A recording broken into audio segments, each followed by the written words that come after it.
One of the favourite pastimes of extremist, far left, intersectional feminists, male feminists, slightly suspect group, that one. You do the math. People on the extreme left, extremists, bigots, racists, sexists against men, racist against whites. Just this toxic hell stew of toxic humans who hate based on race, based on gender, bigots on the extreme left. There is yet another extreme leftist movie out called Birds of Prey, and I think I've spoken about this before. You can see with the Twitter reaction on this that there are some ugly women, ugly female actresses in this, old female actresses in this. There's a child in this. Margot Robbie's in it, who's obviously attractive, but they've deliberately uglied all these people up. They made them look unattractive to men. And then what the move they've made, which is often what the extremists on the left do, is to say, no, these women are attractive. It's like when you get a man with a 9-inch penis and put a summer dress on him and say, no, this is a woman. Or no, that's a man with a 9-inch penis in a summer dress. That you can't just redefine words. And that's what they're doing here. Oh, they've taken these women in this film and put them in clothes they found in a dumpster. And then they've said, no, but these are sexy women. So here's some truth bombs for you, you SJW pricks. Firstly, no, they're just not sexy. I'll tell you. And another point they made on Twitter is, men aren't the arbiter of what's attractive in a woman or what's attractive in a woman. Yes, they are. If you want to have a boyfriend, get married. If you're a straight woman, you want to have a boyfriend, you want to get married, you want to be sexually attractive to men, you want to get power through being sexually attractive to men. Men are the arbiter of what's attractive. You can wear a garbage bag if you want to. You can find clothes in a dumpster and wear that. But it isn't attractive. Men won't find you attractive, and you will lose the sexual power you had. Of course, a lot of this comes from weak, pathetic male feminists who are just there to get laid, and unattractive, fat, blue-haired feminist women who are just losers in the sexual marketplace because they're just unattractive. And a lot of that is their own fault. Very few people are innately unattractive. Most of these blue hairs are incredibly overweight, and that's their own fault for eating too much food. Rather than try and drag attractive women down, which is what they've done to Margot Robbie in this, if they just ate less food and worked out a bit, their life would be much happier.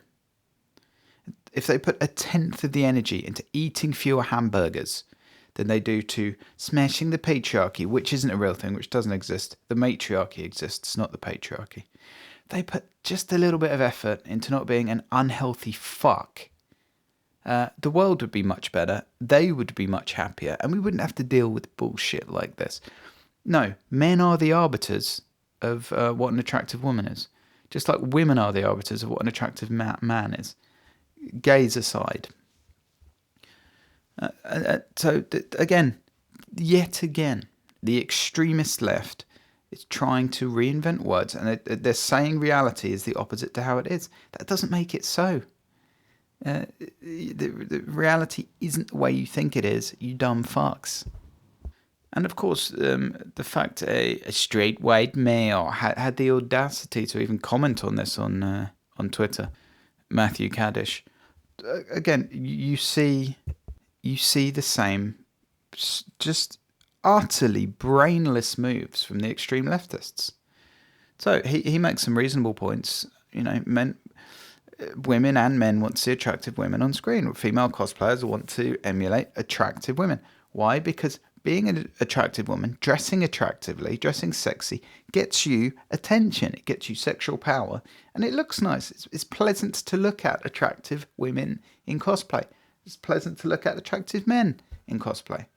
It's not. You wouldn't dress Jason Momoa, Aquaman, up in a garbage bag and make him look like a homeless guy. This isn't what men or women want to see. This is just obvious, basic, logical facts. Such as the fact a man with a beard, with a 9-inch penis, who puts on a summer dress, isn't a woman. Women have XX chromosomes. You don't get XX chromosomes by putting on a floral print dress. Even if your penis is shorter than 9 inches, that's not how it works. And this is another classic case. And the reaction to a straight white male, the Dalit class, the untouchable class, the scum cunts of society, the scum on the bottom of your shoe, the toe rag, as it were, the straight white man, the Dalit class of the caste system of the far left, Matthew Kaddish dared to have an opinion on the internet. So, of course, rather than engaging him with intelligent debate about what he said, a flood of SJWs went onto his Twitter feed and just left ad hominem attacks. Can somebody please, phone up the International Society of SJWs and just write down the definition of what an ad hominem fallacy is, and why it's an invalid technique for argument, and why it shouldn't be used. Could somebody please do that? Because this is so fucking predictable. When someone raises a point, you should rebut the point, not just criticize the person. But of course, every single reply to his completely sensible, valid points, which 90% of society would agree with, were just personal attacks. What does this signal if this is what you do?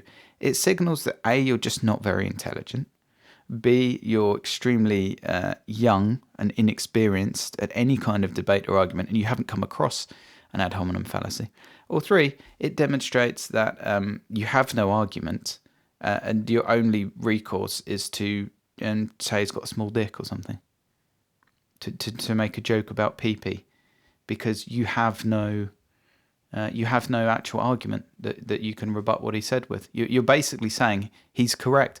Every SJW, far left moronic prick who piled on there, is just saying he's correct. If you do an ad hominem attack, you instantly lose the argument. That's what they've all done. So it's quite fun to watch these SJW pricks, these male feminists, people like that. It's fun to watch the so predictable reaction of anyone saying anything against their perfect religion of wokeness.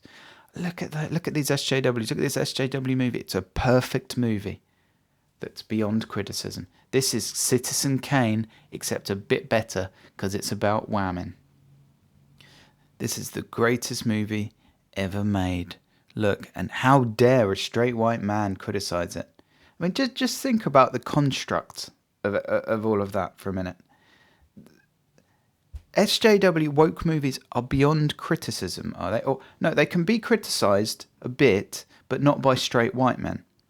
Well, why not? Because in the caste system of the extreme left, straight white men are at the bottom. Hold on, you have a caste system.